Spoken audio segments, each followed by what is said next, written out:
We're moving into some very strange times. And just in terms of awareness and its biblical relevance, we wanted to really pose into these things. And are we going? Yeah, we're doing here? Good, okay.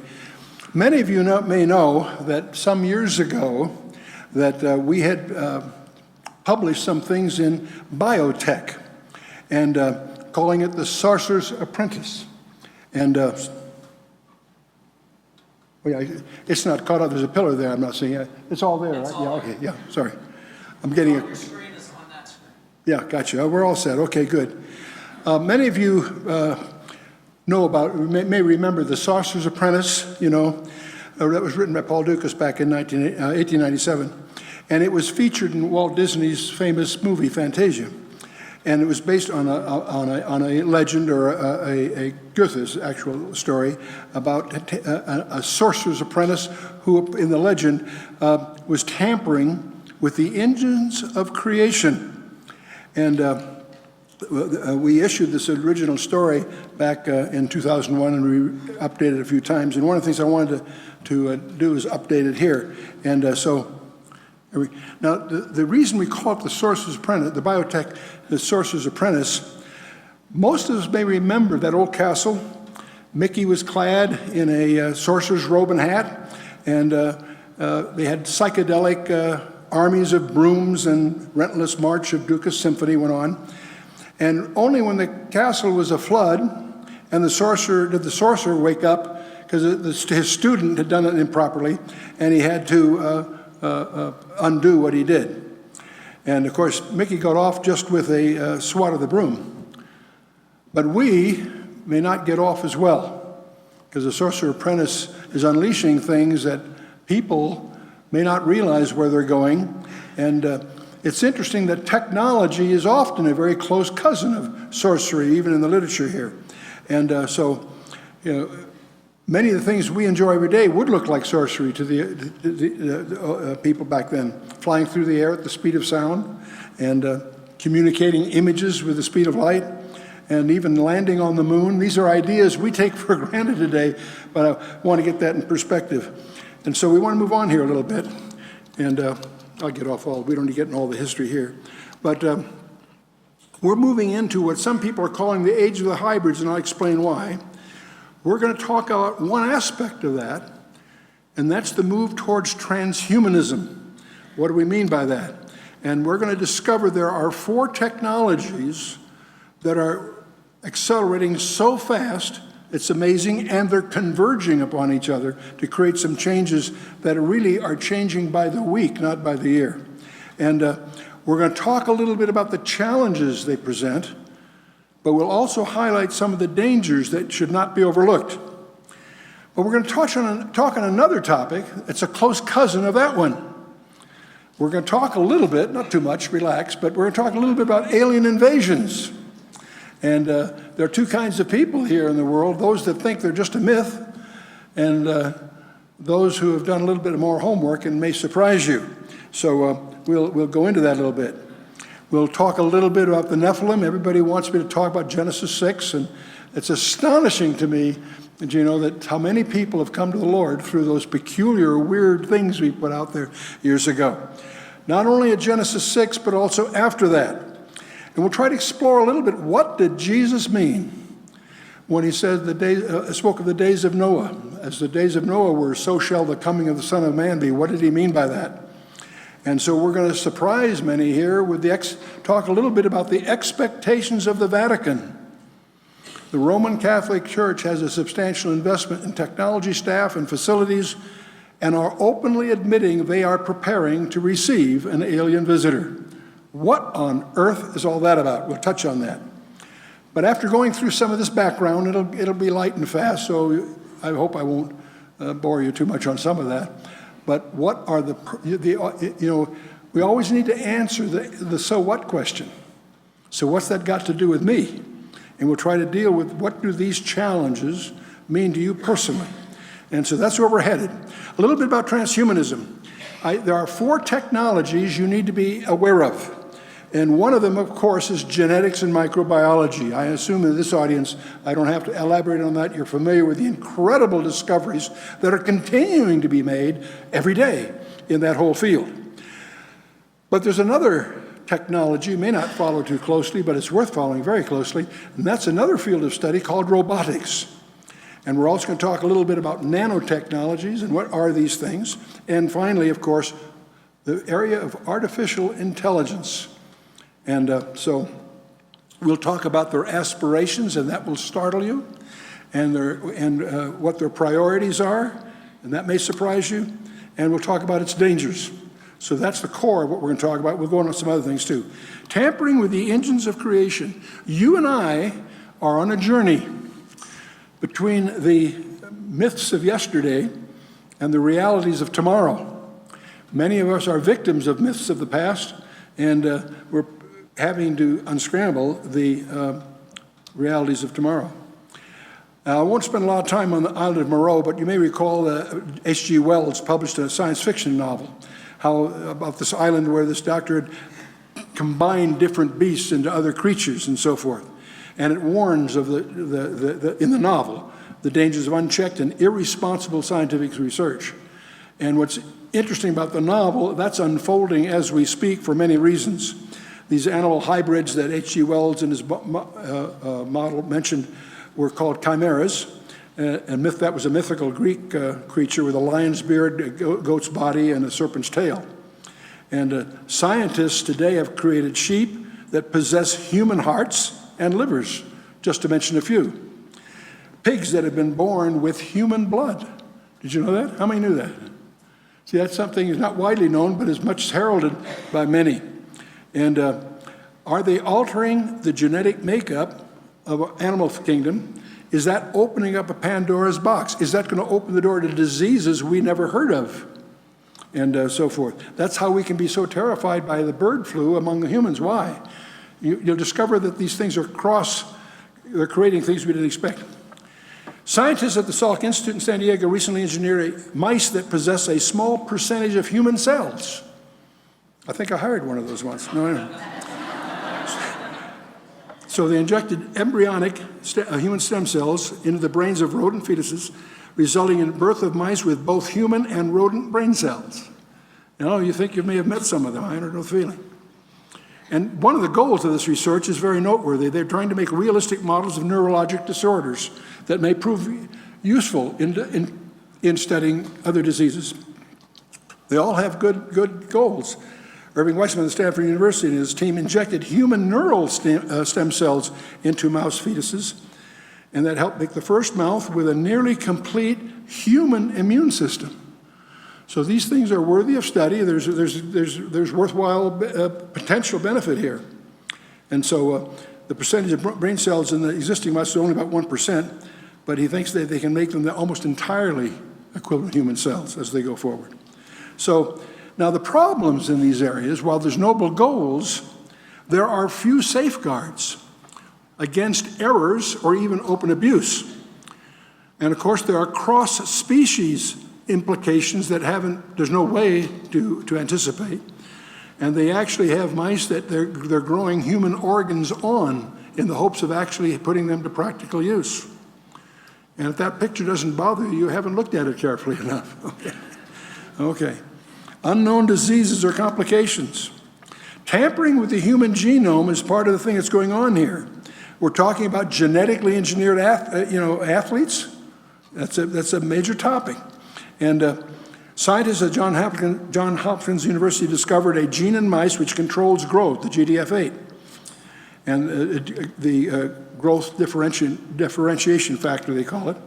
And so they yielded super mice 3 times larger and much stronger than the normal ones. This was back in Nature magazine.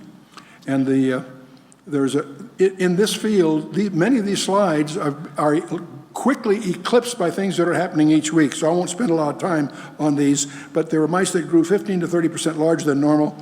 And even there's potential fruit from this, but there's also dangers. That's really the main point I want to get across here as we go. And there are also potential self-replicating mutations. And they're all impossible to fully you can't anticipate the mutations. So while they may have experiments that have a certain goal, what really derives from this is hard to gain. And the other problem is these are not done in well-organized laboratories, government laboratories or university. There are many of the technologies here are done in garages, basements. There's no regulatory procedural disciplines. So this is an uncontrolled environment.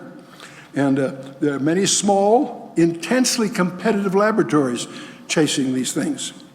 And very few government or established labs that are the main ones here. Now, the think tanks back in Europe as well as here point out the free access to genetic sequence data for human genome and large number of other genomes, including pathogenic microorganisms, could pose a significant threat if misused. No kidding. That's pretty self-evident.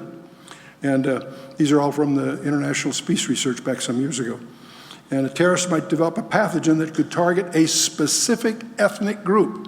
See, as we understand the genome, you can start creating diseases that can target specifics. And that's pretty spooky. Well, there's also this whole area of robot weapons that you may be hearing a lot about. I wanted to get a couple of them that I thought were interesting because they're predicted in the Bible, whether you realize it or not. In Jeremiah 50, verse 9, there's a verse, and I'm not going to concern ourselves here with the context, but just one phrase that's in it. Jeremiah records, "For lo, I will raise and cause up to come up against Babylon an assembly of great nations from the north country, and they shall set themselves in array against her. And from thence shall she be taken." Get this. "Their arrows shall be as of a mighty expert man, and none shall return in vain." Now, in the English, you don't pick it up, but in the Hebrew, it's very emphatic. It actually, as of a mighty expert. The expertise is not in the shooter, it's in the arrow. Did you pick up on that? The verb is sakal in the Hebrew. It means to be prudent, circumspect, wisely understand, and prosper. That's a characteristic of the arrow, not the shooter. It's a participle masculine singular absolute. It means to have insight, to give attention to, consider, ponder, be prudent, to have in other words, the arrow has comprehension. Do you see what it's saying? Now, can you give me some examples of that? Yes, I can. And by the way, the ISV says the arrows shall be like a skilled warrior. They won't miss their targets. The NAS, the arrows will be like an expert warrior. So this is not a contrived translation. The intelligence is in the arrow, and they can't miss. In other words, these are smart weapons. They're mentioned in the Bible. Today we take them for granted, but I wanted to put a biblical root to the word. The arrow is katis. It's anything shot from an engine of war, shot by in 1611 when the King James, that was obviously a bow and arrow. But the same word could be used for a missile or anything thrown as an arrow or a javelin. And in that sense, I'll get through some of this here. Well, that's exciting. I hear strange noises, but it's not changing, is it? Oh, boy. What do we do here? Huh? It won't, well, let's see if I can do this another way. No, oh, there we go. Okay. That's just a repeat of that slide, but I think we're going in the right direction here. And I'm going to have to do this manually, maybe. Okay. These are examples of arrows that have intelligence. And these are all, there's another thing, there's a rifle, by the way, that you may want to know about. The XM25, I don't know if that's familiar. It's kind of an interesting device. It's coming to a war near you. It has a system of range, about 2,300 feet. And I believe they're using it in Afghanistan. But the gun sight, it has a gun sight that uses a laser that measures the distance, and it also sets a time on the bullet to explode, so you can shoot over the guys. If he's behind a barrier, you can shoot over the barrier and nail him. And so it's a bullet that has the effect of going around corners. It's a game changer. And they'll be able to use this to target snipers hidden in trenches rather than calling airstrikes. And so it has a well, we don't have to dwell time on this. I'm having trouble with the other thing. So it's a game changer, basically. And All the soldier has to do is, the thing would add a meter using a button on his trigger, and when fired, the explosive round would carry exactly 1 meter past the wall before it explodes, in the nature of a hand grenade. Let's get back to the transhumanism more directly. Direct human extensions, supplementing the human anatomy. The FDA has approved a telescopic bionic eye implant, by the way. This is the beginning of it. It involves removing the lens of the eye completely and replacing it with a now FDA-approved implant capable of magnifying almost 2 to 3 times. And the specific thing isn't that important, except it shows you a direction they're going. They're able to do things that are not just replacement for something you lost, but something that might have functionality that goes beyond what you had. We're going to look at a few of those, if I can get this thing to... This is very strange. Okay, well, I'll go at it manually here if I can. Okay. In robotics, they don't use gears and hydraulics anymore. They actually use muscles. They have a bionic muscle is 100 times stronger than yours, and they're made out of elastic metal called the shape of memory wire, and they're chemically powered with alcohol. Don't jump to conclusions, but we'll go. These artificial muscles are, of course, funded by the military, as you can imagine. And so let's just keep moving on here while it's working here. There's machine emplacements, of course, and the thing that impedes robotics is skin. Well, one of the things they're trying to do is get direct limb-to-brain communication with these things. And robotic limbs have limited motions, and the user can't feel what he or she is touching. A new approach using optical fibers implanted around the nerves can transmit more data and let the prosthetics speak to the brain. Scientists have discovered that they can stimulate a neuron to send a message by shining infrared light on it. And so DARPA, the Advanced Research Projects Agency of the Department of Defense, is awarding contracts to explore these kinds of things further. The direct brain-to-computer interfacing, people are actually connecting these devices to their brain. And a monkey here is operating a robotic arm with direct brain-to-computer interfacing. And it's responding to his thought patterns. They can quickly learn to control voluntarily. They can control the firing rates of individual multiple neurons in the primary motor cortex if rewarded properly, and so on. And I won't get into those details. So the main point is the thing that's held robotics back is a replacement for skin. And they now have found a way to make synthetic skin that is so sensitive it can feel the footprint of a fly, which means the robot can be designed to tell what it's picking up. Is it a wine glass? Is it a bowling ball? Is it a piece of silk? It can tell. And so the synthetics, that's been a major breakthrough in the robotics area. And I won't get into, there's 2 different ways you can do that, and I won't take the time to spend our time on that. The other field, I want to go through 4 fields. We've talked about genetics, we've talked about robotics briefly. There's a field called nanotechnology that I want you to be aware of. That involves the manufacture and manipulation of materials at the molecular level in the atom, the smallest things you can get. And here, to give you a feeling of a nanometer, it takes about 100,000 nanometers is a piece of paper. So nanometers are very, very small. So you're talking about molecular-sized machines.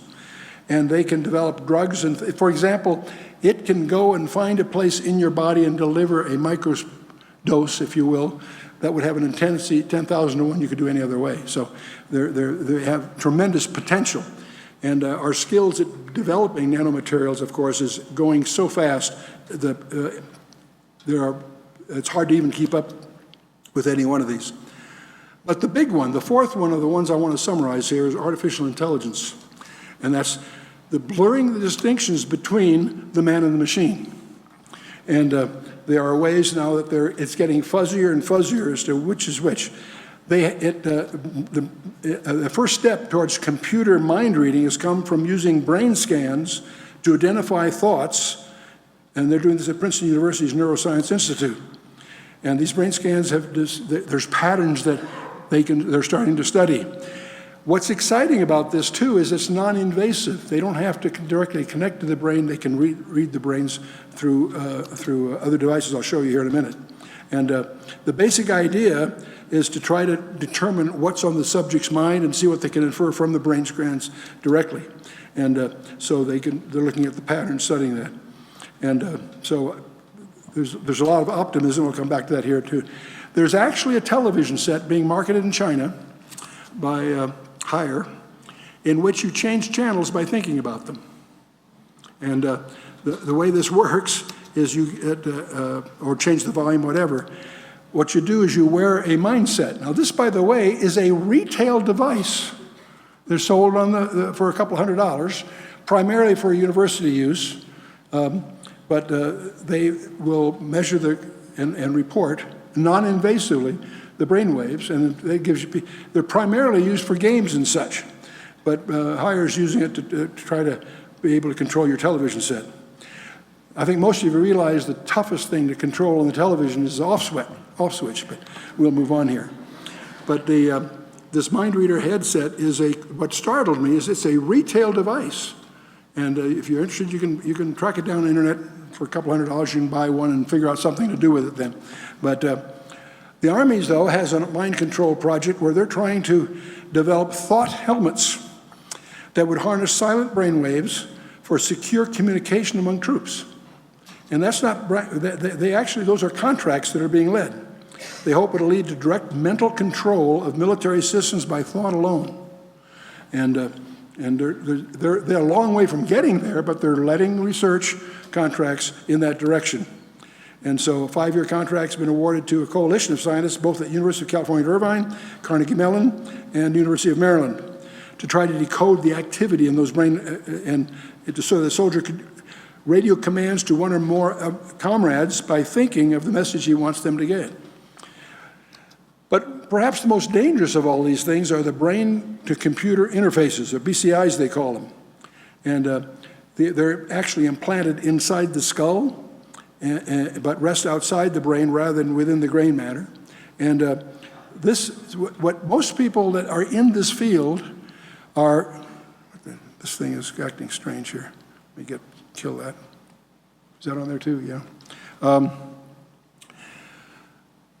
When these professors connect themselves to computers or other devices, they are typically PhD, and PhDs are very, very trained in a specificity, a specific area. But there's something that goes along with a PhD, and that's pride. And one of the things that startles me is to realize that these people, and I've trafficked with many of them in government labs and elsewhere, have usually zero insight theologically. They have no grasp of the field of study called demonology, and a field within which there are things called entries, ways that demons can gain access. And when you open up communication channels, those are two-way channels. So the kinds of things that are possible, I'm not saying they're prevalent at the moment, but are possible, are really quite disturbing. But anyway, the best resolution if you're going to do this kind of study is direct connection, and people are doing things like that. Let's shift a little more to the computer side of it. IBM has unveiled experimental computer chips designed for a new generation of brain-inspired computers that learn from what's going on. And I'm talking about the hardware itself does. Cognitive computing aims to use information from many different inputs. So it's multiple input, and it's self-programming, if you will. And these chips would allow a sensor-studded glove to monitor sights, smells, textures, temperature of grocery products, whatever. There's all kinds of commercial potential here. But they'll also integrate messages in ways that may be far more intuitive than we normally think of in terms of software alone. And I won't get into the specifications, because any specification I put in a slide is out of date a week later, so we'll just keep moving here. But there is a comment here that needs to be made. There is a point. Ray Kurzweil, one of the gurus in this world, looks for a crossover. He gives it an unfortunate name. He borrows a term from mathematics called a singularity. He calls it the singularity. It's an unfortunate term because it's misleading, but what he means by that is there's a point at which the computers will exceed the capacity of the human brain. And that's only a few years away, not a few decades, a few years away. It's that close. And when that happens, that's a major, major milestone in the field of artificial intelligence, obviously. And we'll talk more about that. But the computers that learn, they're already taking these into applications of pattern recognition, navigation, other areas. And I don't want to get in the details of this one. There's a new partnership between IBM and 3M where they're looking towards a new breed of microprocessors where they stack 100 layers of chips atop one another to make it thinner. You make things thinner for lots of reasons. Speed is part of it. When you're operating at those speeds, even a few inches can be too big an encumbrance. And so they're trying to, 3M is trying to create an adhesive that will allow this to happen. It's also, there's a heat dissipation issue and the rest of it. But this is also expecting to give you 1,000 to 1 advantage, and this thing still isn't. Okay, we'll just do it manually here. Okay. So I want to get into the artificial intelligence area. The power of computers obviously are continuing to accelerate. Their size, their energy and costs are diminishing, and the facility of the hardware continues to accelerate. Both the hardware and the software are making gigantic leaps week by week as we go. And the singularity I tried to explain, that's a term that is associated with Ray Kurzweil. But that's when the computational intelligence exceeds that of the human mind. That's the target. Now you say, well, what's wrong with that? You have to understand what their admitted ultimate goal is. Because if you can take your intelligence and transfer it into that environment, you've achieved immortality. It's a path to immortality and to exchange consciousness between bodies, synthetic or otherwise. And the fact that this could at least conceivably lead to a path toward immortality can give you a glimpse of what kind of theology these people share, or lack thereof, if you will. Ray Kurzweil's concept of this consciousness not only will be able to be translated into a machine, you can combine consciousness. If you collectivize the consciousness, at the end of a documentary on his life, they ask him, do you believe there's a God? And his answer is very simple. He says, not yet. That's really the goal that they think they're on. Now, see, the real problem is, the real you, see, I can't see you. I'm standing up on stage. I can see the package you are in. You see, the real you, call it soul, spirit, conscience, whatever, you are temporary resident in a disposable hardware environment. Why shouldn't it be transferable to an alternate, perhaps advantageous environment, even a machine-enhanced environment? The day will be coming when they can create an environment that may be more hospitable than your own body, at least in their mind. So, what would limit a continuing path to subsequent upgrades? I'm ready for an upgrade. I don't plan to look to them for that upgrade, by the way. Let me hasten to add that. So there's some coming nightmares coming. The real, behind the scenes, something I haven't focused on, but I want to before we're through, is talk about super soldiers armed with ultimate weapons. There is an arms race going on. It's very hidden, but very real, between all the development countries. China, Russia, and the US, probably places in Europe, are going in this direction in the hopes of being able to field the super soldier. That could be a game changer in the pattern of nations. Networked super soldiers with unlimited mind controls, can you imagine? Unenforced lawlessness among a privileged few is part of the scenario here. Consciousness exchanges offering a form of immortality, collective consciousness ushering in a utopian collective, or the ultimate nightmare. That's what's on the horizon. This is not decades away. These are just a matter of years in the minds of the practitioners. So we have convergent technology. We've got nanotechnologies whose goal is molecule-sized machines. We have robotics, which are aimed at being self-modifying sentient machines. That's their goal, and they're working on it. And those two technologies, grease each other. There's genetics, of course, whose goal is the self-replication of manipulated entities.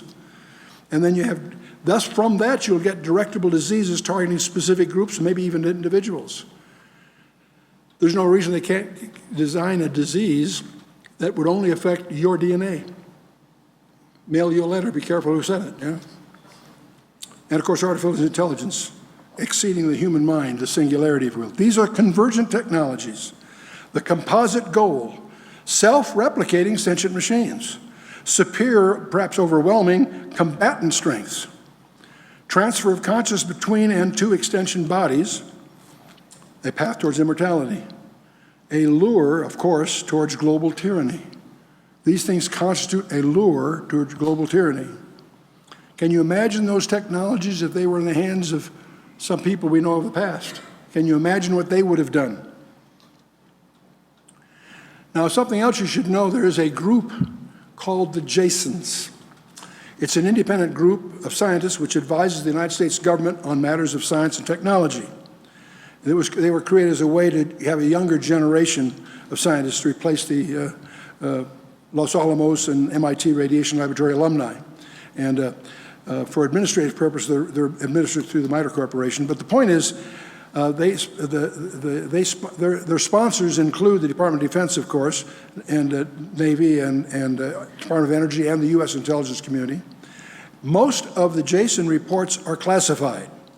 They all have security clearances. They include physicists, biologists, chemists, all kinds of fields, by the way. And they're selected because of their scientific brilliance. And over the years, they've included 11 Nobel Prize laureates and several dozen members of the United States National Academy of Sciences. And classified transhuman projects are the dominant topic of the contracts that they are getting. We can't get the contracts, they're classified, but we can find out a lot about them. So, let's see if I can get this to change. Good, yeah.